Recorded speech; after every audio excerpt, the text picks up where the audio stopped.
Bonsoir à tous. À la une de ce journal, à une semaine d'une session parlementaire du mois de juin, un projet portant révision de la Constitution et l'éventualité des élections anticipées sont-elles envisagées au Cameroun? Le professeur Maurice Kamto soupçonne le régime Biya de manœuvrer dans l'ombre. Il marque son désaccord, exigeant en priorité la résolution de la crise anglophone, d'autres crises majeures et l'amélioration du système électoral pour le rendre plus crédible et transparent. Comment réagit le parti au pouvoir? Élément de réponse à suivre dans le chapitre politique du 20h.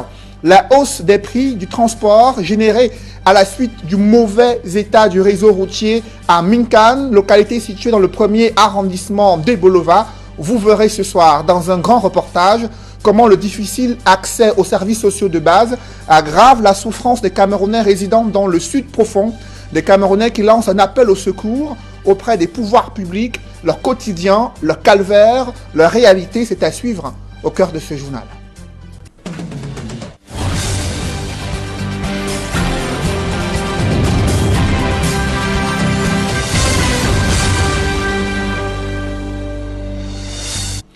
Merci de suivre cette édition complète de l'information sur Equinox Télévision.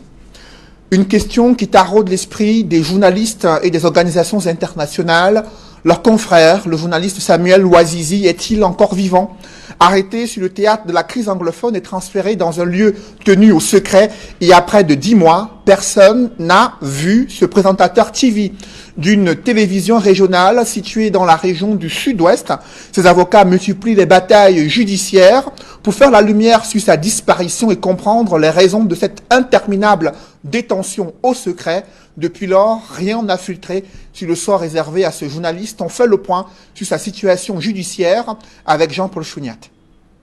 Détenu dans un lieu inconnu depuis 11 mois, le journaliste Samuel Ouazizi n'a toujours pas été présenté devant une juridiction compétente pour répondre des faits de soupçon de terrorisme qui pèsent contre lui. Sans ces nouvelles depuis son arrestation, la famille et les avocats de Ouazizi redoutent le pire. C'est soit Ouazizi est mort, and so cannot be produced, or that he has been tortured, ou alors il a été torturé au point de ne pas être présentable devant un tribunal. Président du collectif des avocats de la défense, Maître Emmanuel Nkeya déplore la violation de la loi dans la procédure d'interpellation et de garde à vue en vigueur au Cameroun. Comment comprendre qu'une juridiction ordonne une action et le ministère public s'oppose? Pourtant, c'est l'une de ses prérogatives de faire exécuter les décisions de justice. Dans la tentative de localiser le lieu de détention de Samuel Ouazizi, son avocat, Maître Doué-Yonga Ewoulé, saisissait le commissariat de police de Mounia qui avait interpellé le journaliste. D'après les informations reçues, le journaliste était enlevé par des éléments du 31e bataillon d'infanterie motorisé pour une direction inconnue. Nous avons demandé à un militaire à rencontrer le commandant du 31e BIM. Et en nous y conduisant, sur 20 mètres, un autre militaire a surgi et nous a fait savoir que les avocats et les journalistes sont interdits d'accès à l'enceinte du BIM. Entre vices de forme, dénoncer des formalités judiciaires et la violation flagrante du code de procédure pénale, Emmanuel Nkeya, un des avocats de Samuel Ouazizi, a introduit un deuxième habeas corpus au tribunal de grande instance du Fako dans l'espoir de voir enfin leur client présenté à un juge. Samuel Ouazizi a été arrêté le 2 août 2019. Des soupçons de complicité avec des sécessionnistes pèsent sur lui pour avoir diffusé des messages propagandistes dans une émission qu'il animait en langue pidgin sur la chaîne locale Chilen Music TV, émettant dans la région du sud-ouest. Le journaliste Samuel Ouazizi a toujours clamé son innocence, affirmant n'avoir eu aucun échange avec des séparatistes. Après la détention au secret de ce journaliste et l'absence totale de nouvelles le concernant, Equinox Télévision révèle en exclusivité que le journaliste Samuel Ouazizi est mort. Selon des sources proches de la haute hiérarchie militaire, à la suite de son arrestation à Buea, il a subi des sévices à tel point que son état de santé s'est dégradé. Transféré à Yaoundé pour une prise en charge médicale, il a succombé à ces multiples sévices, font savoir ses sources proches de la hiérarchie militaire. Le journaliste Samuel Ouazizi, porté disparu depuis près de 10 mois. Malgré les multiples actions entreprises en justice par ses avocats, il n'a pas été présenté devant les différentes juridictions. Et ce soir, Equinox révèle qu'il est mort selon des sources proches de la hiérarchie militaire. Dans l'actualité ce soir, le professeur Maurice Kamto, président du MRC, soupçonne le régime Biya de manœuvrer dans l'ombre pour une éventuelle modification de la Constitution et l'organisation des élections anticipées. Le président du MRC s'y oppose fermement dans une vidéo diffusée sur les réseaux sociaux. Il estime que la priorité, c'est la résolution de la crise anglophone, la révision du système électoral et du code électoral et l'organisation des élections transparentes et crédibles permettant aux Camerounais de décider en toute souveraineté de leurs prochains dirigeants. L'économie de ce discours, c'est avec Nadine Ngwanfo et Donald Brice Kamgan. Les choses se précisent dans la perspective de ce qu'il appelle la succession de gré à gré à la tête du Cameroun, déclare Maurice Kamto. Le président du mouvement pour la renaissance du Cameroun pense que la programmation d'une nouvelle élection sans mettre fin aux tensions dans le nord-ouest et le sud-ouest et sans réforme du système électoral serait une provocation. L'annonce de l'organisation d'une élection au Cameroun, sans la résolution préalable de ces deux crises qui minent notre pays, sonnera comme une déclaration de guerre. Et tous ceux qui engageront le pays dans une telle aventure répondront devant notre peuple et devant l'histoire. En rappelant que le MRC a formulé des propositions pour une sortie de crise dans les régions anglophones et adressé une ébauche de code électoral consensuel, Maurice Kamto dit savoir que Yaoundé prépare une usurpation du pouvoir au moment où les Camerounais aspirent à une meilleure gouvernance et à de meilleures conditions de vie après de longues années de règne de l'ordre actuel. Nous sommes rendus à un tournant de notre histoire. Il s'agit de ces moments où chaque peuple doit trouver au fond de lui-même le ressort et le sursaut indispensables pour choisir le cours de son destin.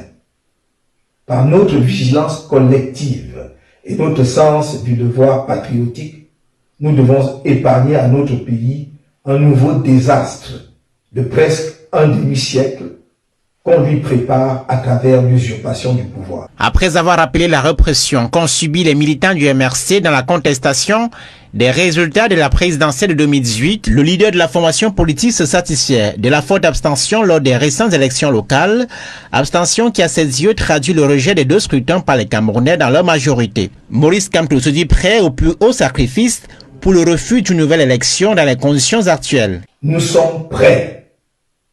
La torture, les emprisonnements arbitraires et les humiliations, nous les connaissons déjà. 15 d'entre nous, dont le premier vice-président du MRC, Mamadou Yacouba Mota, sont encore en prison. Et si la mort doit venir pour cette cause, qu'elle vienne.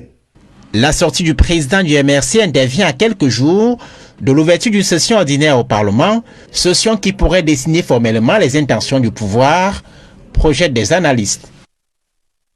Sortie de Maurice Kamto suscite des réactions au sein de la classe politique. Dans les rangs du RDPC, on dénonce une surenchère de la part du président du MRC qui n'a pas d'élu pour influencer le rapport de force sur l'échiquier politique, rappelant dans les rangs du RDPC que les institutions camerounaises sont les seules où ce débat sur une éventuelle modification de la Constitution peuvent émerger. Pourtant, dans le rang du MRC, on se félicite de la sortie du professeur Maurice Kamto, estimant que l'élaboration consensuelle d'un code électoral est le seul gage de la crédibilité et de la fiabilité des prochaines élections organisées au Cameroun. Réaction croisée dans ce reportage que signent François Dikoumé et Sylvestre Hippolyte Zangaou. Au sein du MRC, il est clair que la sortie de Maurice Kamto lundi rappelle l'impératif de résoudre prioritairement la crise dans les régions anglophones et de garantir un code électoral crédible. Le professeur Maurice Kamto a rappelé qu'il est important qu'avant toute nouvelle élection populaire, il faut que cette élection se fasse dans un contexte de quiétude généralisée. Et pour cela, il faut, premièrement, que la crise au nord-ouest et au sud-ouest puisse trouver une solution durable, d'une part, et que d'autre part, que les règles du jeu électoral qui conditionnent la quiétude pour éviter les crises post-électorales puissent être mises sur la table, qu'il y ait une réforme consensuelle pour garantir la transparence, la crédibilité et la fiabilité des résultats. Les militants du RDPC restent quant à eux fixés sur l'Assemblée nationale comme cadre prévu pour une réforme constitutionnelle. S'il faut modifier une loi, il y a le principe de paralysie de forme et il y a un cadre institutionnel pour le faire, c'est bien l'Assemblée nationale. S'il est majoritaire là-bas, il peut bien faire passer la réforme, étant donné qu'il n'était pas aux élections, il me semble qu'il n'est pas qualifié pour parler de la modification du code électoral. En ce qui concerne le processus de paix dans la zone anglophone, et le NOZO, le gouvernement de la République n'a ménagé aucun effort. Je fais confiance à notre armée, je fais confiance au gouvernement de la République. Avoir la majorité à l'Assemblée nationale ne donne pas au RDPC le droit de refuser à un autre parti politique d'orienter le peuple vers sa souveraineté, affirme Roland Diéou. Ce n'est pas le RDPC qui détient la souveraineté au Cameroun. D'ailleurs, aucun parti politique ne détient la souveraineté dans aucun pays. Nous, en tant que parti politique, nous exerçons notre fonction qui est de former les masses et d'attirer l'attention de ces masses-là pour que précisément ces masses, ces populations, ces citoyens prennent conscience de leurs droits. Ce n'est pas parce qu'on vous dénie un droit que vous ne l'avez pas. Il faut hiérarchiser les actions ou les priorités. Vous ne pouvez pas concourir à l'exercice du suffrage universel si les conditions de l'exercice du suffrage universel ne sont pas réunies. Le consensus pour crédibiliser le code électoral est resté en veille contre une succession du pouvoir de gré à gré. Cette démarche du MRC est jugée peu sérieuse par des militants du RDPC. Déjà, le mot consensus est inapproprié en démocratie. Le Cameroun est une démocratie parfaite. Le Cameroun a une loi fondamentale, la Constitution, qui prévoit le mécanisme d'évolution du pouvoir. Dans sa vision d'un consensus pour la réforme du code électoral, le mouvement pour la renaissance du Cameroun évoque des cadres de concertation qui existe bel et bien. Dans une adresse récente du professeur Kamto, il s'agissait de proposer la mise en place d'un comité présidé notamment par une personnalité d'envergure, par exemple un ancien chef d'État africain sous l'égide de l'Union africaine ou même des Nations Unies, qui va créer les conditions d'une discussion saine, sincère, inclusive et franche. Par exemple, sur la question de la crise anglophone et ses corollaires que sont, par exemple, la réforme de la Constitution et de la forme de l'État. Avec un sous-comité qui peut être chargé de la réforme consensuelle du code électoral, de telle sorte que, au final, les deux instances peuvent produire deux documents cadres qui, ayant reçu le consensus politique, peuvent maintenant ces deux documents être soumis à la sanction populaire à travers un référendum. Le consensus pour la fiabilisation et la crédibilisation du code électoral, le mouvement pour la renaissance du Cameroun n'entend pas lâcher prise. Lors de la reprise des cours dans le département du Mbamekime, plusieurs établissements scolaires ont exprimé leur mal-être. En l'absence de matériel nécessaire pour lutter contre la pandémie du Covid-19, ils craignent le pire durant ce troisième trimestre de l'année scolaire 2019-2020. D'autres précisions avec nos reporters Charles Mélingui et Ike Cyril. À l'heure de la reprise des cours dans le département du Mbamekime, les établissements scolaires ne disposent pas de thermoflash pour la température des élèves. Pour le moment, nous n'avons pas de thermoflash parce que l'école étant vraiment pauvre, on peut le dire ainsi, nous n'avons pas de thermoflash. Comme on nous disait que l'État va donner, on ne nous a rien donné.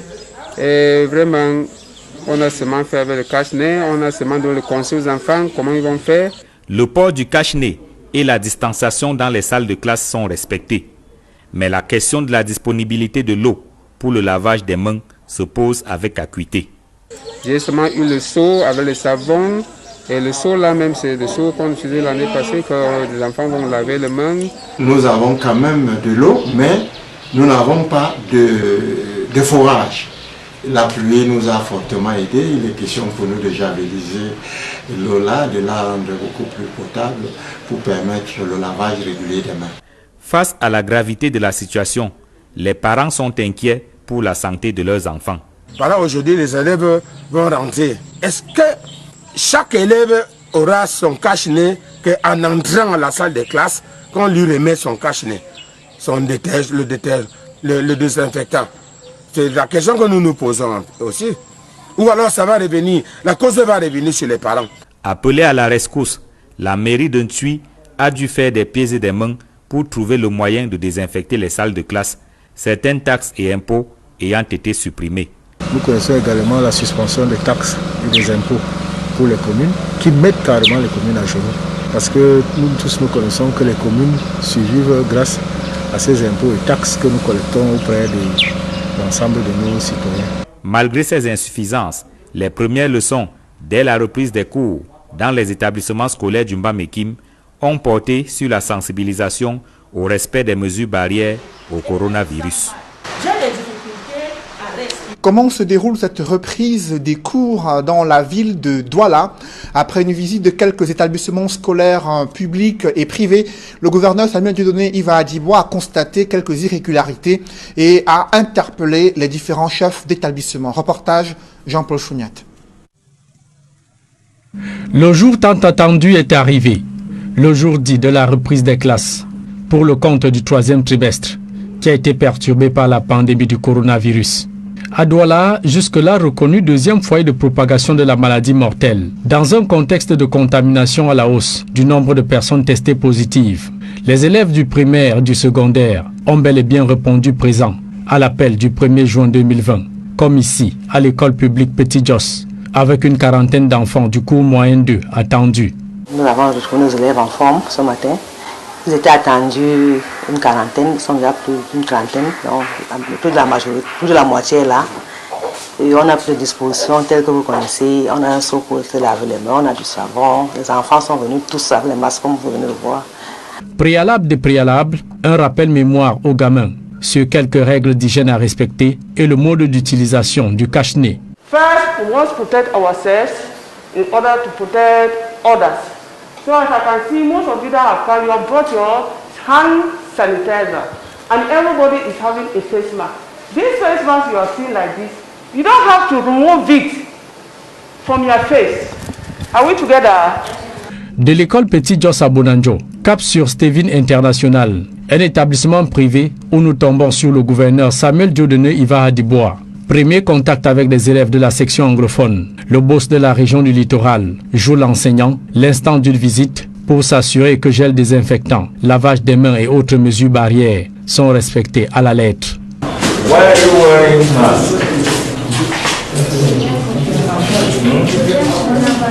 Yes, good. Pour la promotrice de cet établissement scolaire, rien n'est à prendre à la légère. Nous avons désinfecté toutes les salles de classe. Et ce matin, dès 7 h, une équipe de Stevin International Complexe était mise en place pour s'assurer du respect des mesures barrières.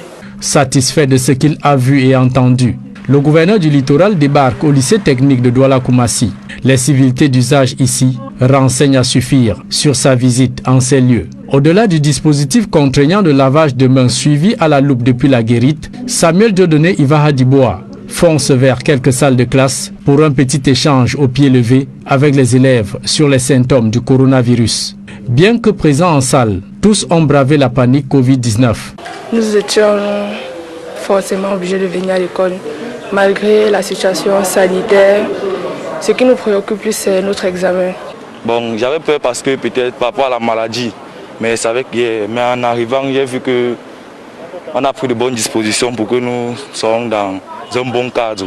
Pour Madame le proviseur du lycée technique de Koumassi, tout a été minutieusement mis en ordre pour accueillir les 787 élèves de terminale repartis dans 59 salles. Distanciation sociale oblige, telle recommandée par le ministère des enseignements secondaires. Chaque matin, avant de nous asseoir pour écrire quoi que ce soit, nous devons parler de cette maladie, de sa prévention et des mesures barrières éditées par le gouvernement. Durant de bonnes heures, le gouverneur du littoral et tout son état-major font le tour de plusieurs établissements scolaires et universitaires de presque tout le département du Vouri. Loin des craintes animant la plupart des parents d'élèves, toutes les conditions ont été réunies pour tenir le coronavirus à bonne distance des enceintes scolaires désinfectées. Le principal challenge étant désormais de veiller au quotidien sur le respect de toutes les mesures barrières du premier au dernier jour de classe de l'année scolaire 2019-2020. En pleine rentrée du troisième trimestre, la situation sanitaire ne cesse de se détériorer. Ce jour, ce 2 juin 2020, 188 nouveaux cas de Covid-19 ont été enregistrés, ce qui porte au total au nombre de 6 585 cas positifs de coronavirus au Cameroun. 3 676 personnes ont déjà retrouvé la santé, soit 47 nouveaux patients ayant retrouvé la santé en 24 heures. Et un nouveau décès, signale le ministère de la Santé publique, ce qui porte à 200 le nombre de personnes décédées des suites de Covid-19 au Cameroun, le pays qui a déjà enregistré près de 6 585 cas de Covid-19. Et concernant le débat sur l'hydroxychloroquine, vous le savez, l'OMS a suspendu ses essais cliniques à la suite d'une étude publiée par la revue scientifique de Lancet. Et depuis ce matin, le professeur Didier Raoul, célèbre infectiologue français et spécialiste en microbiologie, il a dénoncé les limites de cette étude, discréditant ses travaux sur l'hydroxychloroquine dans une vidéo exclusive. Il se présente comme la star des maladies infectieuses et tacle sévèrement les auteurs de cette étude controversée publiée dans la revue scientifique de Lancet. Je vous propose d'écouter le professeur Didier Raoul. Par rapport au Lancet Gate.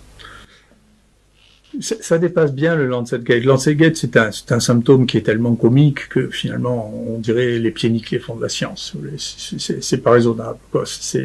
Il y a quatre personnes qui n'ont rien à voir avec le champ, qui ont embarqué ce malheureux Suisse dont on ne sait pas ce qu'il fait dans cette affaire. Une fille qui apparaît comme étant une star érotique, si vous voulez, un type qui n'est pas compétent dans ce domaine-là, qui envoie un papier sans aucune donnée d'éthique, sans aucune donnée sur ses sources, sans aucune donnée pratique, dont on voit tout de suite que c'est faux. Moi, on m'a contacté au plus haut niveau le vendredi pour me demander ce que j'en pensais, parce que le ministère était en train de prendre une réaction extraordinairement rapide et en urgence, et je leur ai dit, écoutez, laissez-moi 2 jours que j'analyse le résultat, que j'analyse ça, que je regarde ça, parce que je ne me prononce pas sur un titre, je sais lire les articles, je suis probablement lu, revu plus d'articles qui étaient dans les comités éditoriaux les plus nombreux de ce pays et en maladies infectieuses au monde en général, donc je sais lire un article. Quand vous lisez cet article, vous voyez immédiatement que c'est un faux, c'est pas vrai, c'est-à-dire qu'il y a plus de morts dans cet article que dans les pays qui les ont déclarés. Vous voyez qu'il y a aucune donnée pratique, et puis surtout il y a une chose, encore une fois, que les gens oublient, et qui est une chose qui est très étrange, très intéressante, qui explique ça et la suite, c'est que les gens ne font plus la différence entre les données réelles et les données digitales de Big Data. Nous, quand les gens me posent la question de savoir si on était ému pour tout ça, j'ai jamais été ému, parce que tous les matins, on regardait combien il y avait de gens dont on a fait le diagnostic, qui étaient là.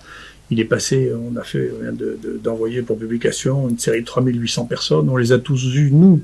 On a fait des électrocardiogrammes, nous. On a fait 7500, qui ont été vus par une équipe de cardiologues. On leur a fait les radios, nous, par une équipe de cardiologues.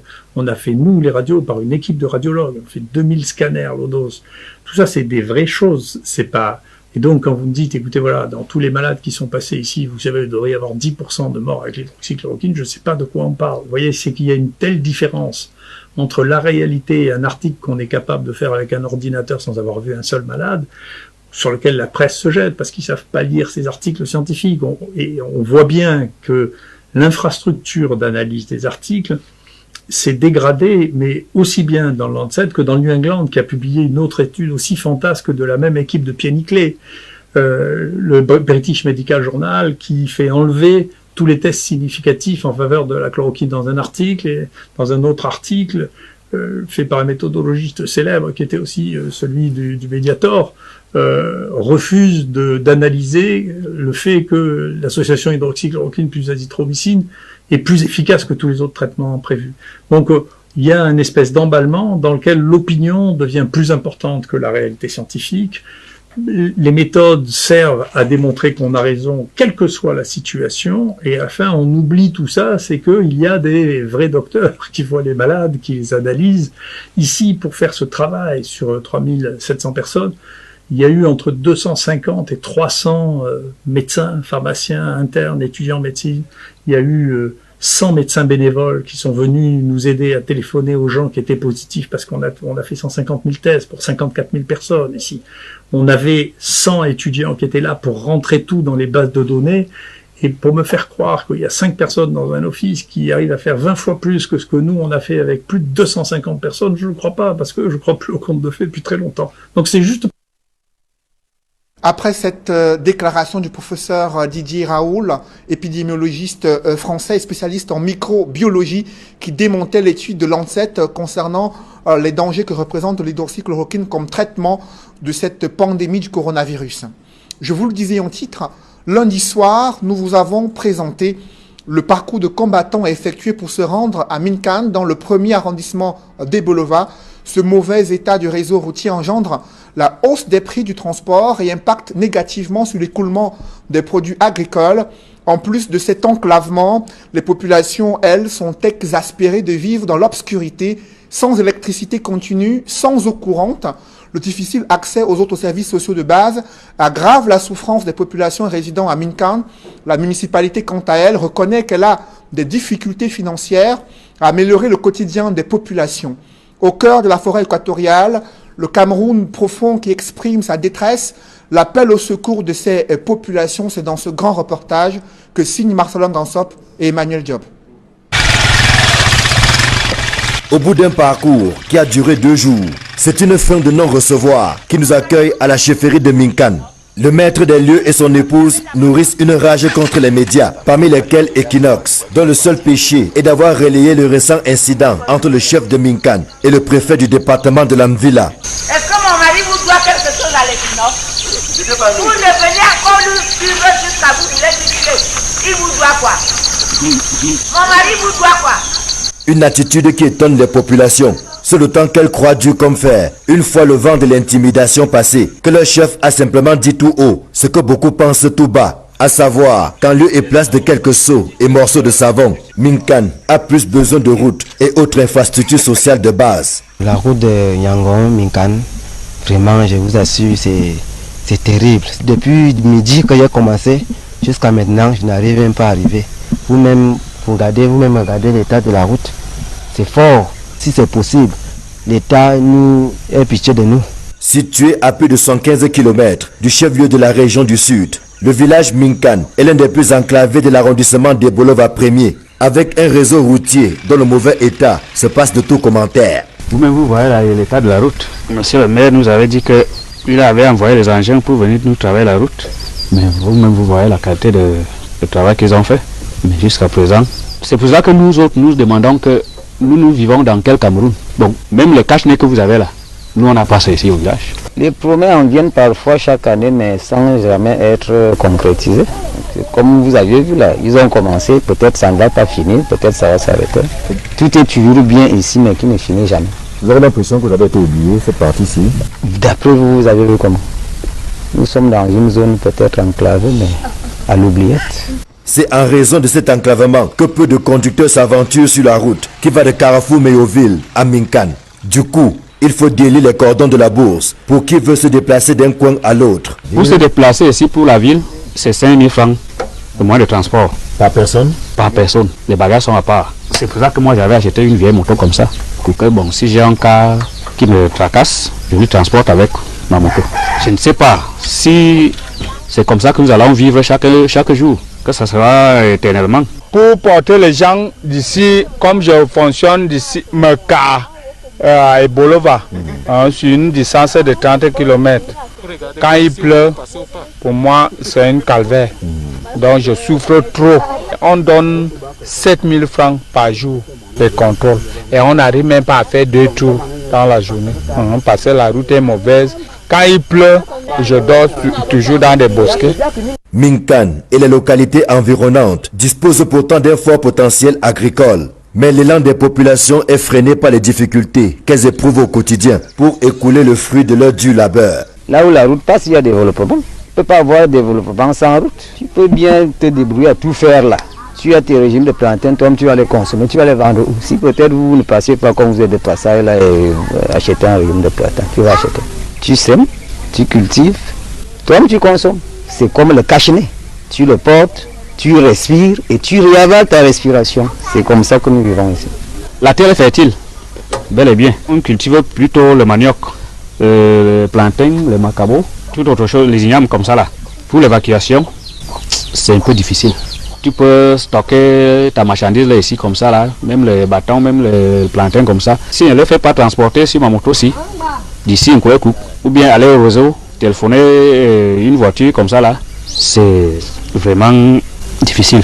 Au mauvais état de la route s'ajoute l'absence d'électricité, des points d'eau fonctionnels et du réseau téléphonique. Dans la plupart des cas, il faut parcourir plusieurs kilomètres à la recherche du moindre signal pour espérer effectuer un appel. Des difficultés et bien d'autres dont l'exécutif municipal de Bolova Premier dit en avoir conscience. Vous allez voir que de gauche à droite, il y a soit un engin qui est en panne, soit les travaux qui sont faits en partie. Ça voudrait dire qu'il y a un travail qui se fait là-bas. Et régulièrement, le minimum de moyens qu'on nous transfère, je les mets sur cette route parce que là, c'est le point le plus difficile que nous avons en matière de route. Elle est constamment dégradée et vous savez qu'en matière de route en terre, il suffit après un reprofilage, il suffit de 3 mois, 6 mois pour que la route se dégrade. Sur la route de Minkan, 67 millions ont été mobilisés cette année. Le maire estime qu'il est difficile de faire mieux devant l'insuffisance des moyens financiers. Vous voyez, le ministère des Travaux publics nous fait des transferts pour qu'on essaye d'aménager les routes. Mais ces transferts sont insuffisants. Mais c'est déjà quelque chose. Vous voyez, habituellement, on envoyait 27 millions. Cette année, on est allé à 65 millions. Habituellement, quand on envoyait de l'argent, bon, on divisait la route en deux, on fait ce qu'on peut faire. Mais cette année, nous partons de Meyouville pour Minkan. C'est plus long, malgré la modestie de l'enveloppe. Mais on fait avec. À Minkan, Messambe, Nyangon et autres Alam, les populations ont l'impression de vivre ailleurs qu'au Cameroun. Elles attendent toujours de prendre place à bord du train du développement. Pour l'instant, c'est le sous-développement qui frappe quotidiennement à leur porte, en attendant un jour de voir le bout du tunnel. Un grand reportage d'Emmanuel Diop et Marcelin Gansop dans le sud profond au Cameroun.